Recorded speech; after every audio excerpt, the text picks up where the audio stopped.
For years, I believed the same thing most people believe. If I could just earn more money, life would finally become easier. Every raise felt like progress. Every extra paycheck felt like proof that I was moving forward.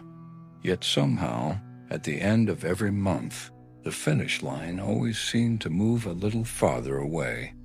Looking back, I wasn't becoming wealthier. I was simply becoming better at earning money that never stayed. One afternoon, I met an old man who had retired years before me. He wasn't driving an expensive car. He didn't wear expensive clothes. Nothing about him suggested wealth. But there was something I couldn't ignore. He never looked worried. He wasn't rushing anywhere. He never complained about bills, inflation, or the economy. His peace caught my attention long before his money did. Curiosity finally got the better of me. I asked him a simple question. What did you do differently? He smiled and said something that stayed with me for years.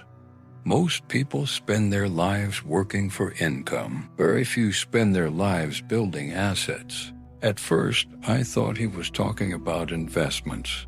He wasn't. He was talking about the way people think. Income pays today's bills. Assets quietly pay tomorrow's freedom. The difference sounds small until you spend 30 years living the wrong one. That conversation forced me to look at my own life. Every time I earned more, I rewarded myself with a bigger lifestyle. A nicer phone, a better car, a larger house than I actually needed. None of those things made me richer. They simply made my monthly responsibilities heavier. That's the trap nobody warns you about. The more money many people earn, the more expensive their lives become. Then one unexpected bill arrives. One health problem. One job loss. Suddenly, the high income everyone admired becomes a prison that must be fed every single month. That's when I realized something uncomfortable. Financial stress isn't always caused by earning too little. Sometimes it's caused by owning too much of the wrong things. The wise rarely ask, "How can I make more money?" Instead, they quietly ask, "How can today's money continue working long after I've stopped?" That single question separates temporary comfort from lasting security. And once I understood that, I stopped chasing income as if it were the finish line, because I discovered something far more valuable. Money itself was never the real asset. The first rule sounded almost too simple. Stop asking how much something costs. Start asking what it will cost you every month. That one sentence changed the way I looked at money. Most people don't become financially trapped because they make one terrible decision. They become trapped by making dozens of comfortable decisions. A car payment here, a subscription there, a bigger house because everyone else seemed to be upgrading. None of these choices feel dangerous on their own, but together they quietly build a life that demands a constant paycheck just to survive. I used to believe success meant owning more. The wiser I became, the more I realized success is often measured by how little you actually need to protect your peace. Think about it. If your lifestyle depends entirely on next month's salary, are you really wealthy? Or have you simply become highly paid? There's a difference. One buys freedom. The other rents it. That brings me to the second rule. Own things that pay you, not things that beg to be paid for. This was the lesson I understood far too late. Most of us celebrate buying liabilities because they look impressive from the outside. A luxury car loses value the moment you drive it home.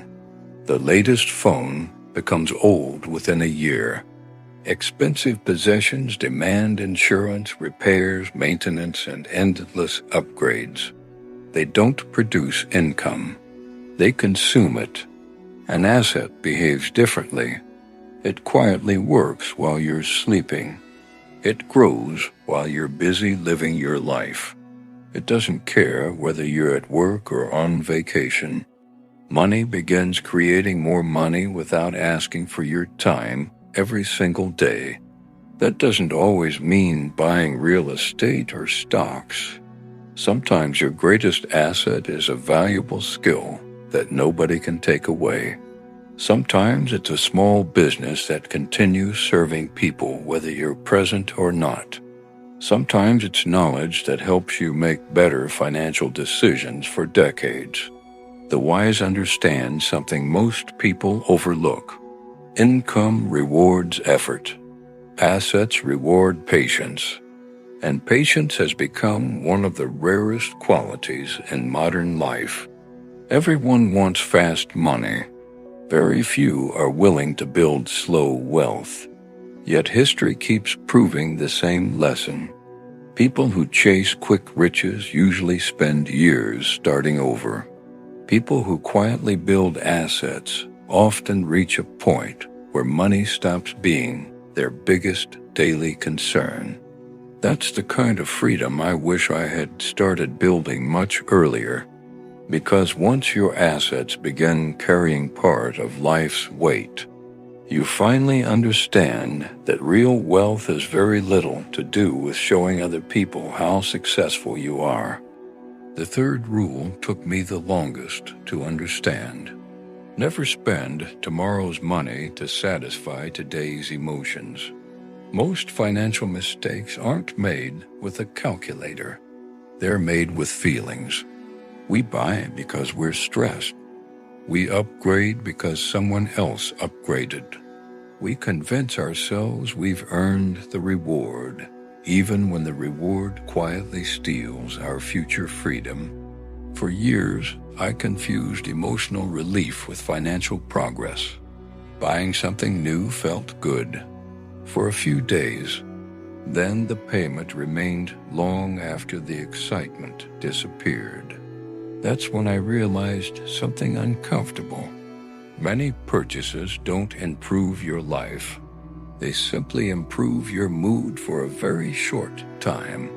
The wise learn to separate emotion from decision. When something expensive catches their attention, they don't rush. They wait. A day, a week, sometimes a month. If the desire disappears, they save thousands. If it remains, they make the decision with a clear mind instead of an emotional one. That single habit has protected more wealth than any investment strategy ever could. The fourth rule changed how I looked at every dollar I owned. Every dollar has a job. Give it one before you spend it. Most people receive money and immediately ask, "What can I buy?" The wise ask, "What can this money build?" It's a small difference in language, but it creates an entirely different future. Money without a purpose disappears. Money with a purpose multiplies. Whether it's building an emergency fund, investing in a valuable skill, starting a small business, or purchasing an income-producing asset, every dollar becomes another worker instead of another visitor. Then came the fifth rule, the rule that quietly ties everything together. Think like an owner, not a consumer. Consumers ask, "What's the newest thing I can have?"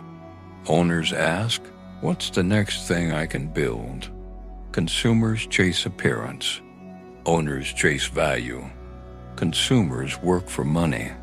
Owners patiently teach money to work for them. This shift doesn't happen overnight. It begins with one decision, then another. Over time, those ordinary decisions become an extraordinary life. Looking back, I don't wish I had earned more in my younger years. I wish I had understood these 5 rules sooner, because real wealth isn't measured by the size of your paycheck. It's measured by how much freedom your decisions quietly create long after the paycheck has been spent. And that may be the most valuable investment any of us can ever make.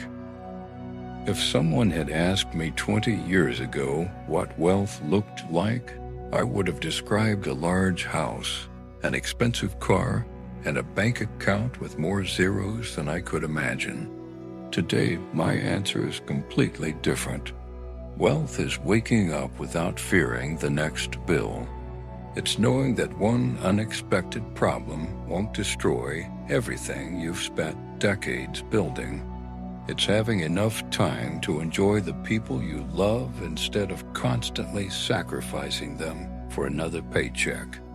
That kind of wealth doesn't happen by accident. It's built one decision at a time, one unnecessary purchase you didn't make, one investment you made instead of consuming, one skill you learned that continued paying you for years, one asset that quietly grew while everyone else was chasing the next shortcut. Looking back, I don't regret working hard. Hard work gave me experience, but experience eventually taught me that working harder and becoming wealthier are not always the same thing. Many people spend 40 years climbing a financial ladder only to discover it was leaning against the wrong wall. That's why the wisest people I know don't measure success by income anymore. They measure it by freedom. Can they choose how to spend their time?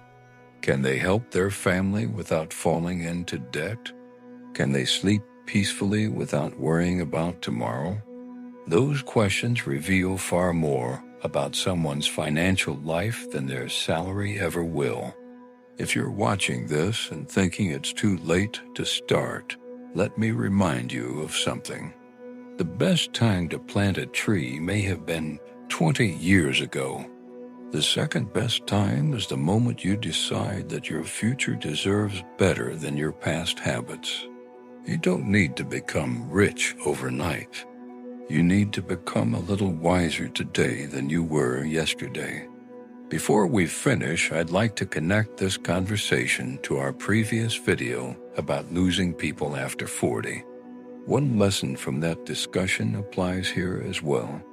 As life moves forward, you begin to realize that both relationships and money reveal the same truth.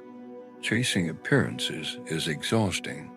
Building something meaningful is lasting. That's what retro prophecy is really about. Not flashy promises, not overnight success, but timeless principles that help us understand ourselves, make wiser decisions, and build a life that becomes calmer with every passing year. So let me leave you with one final question. If you could go back 20 years and teach your younger self just one money rule, which one would it be? Write it in the comments. Your answer might become the lesson someone else has been waiting to hear.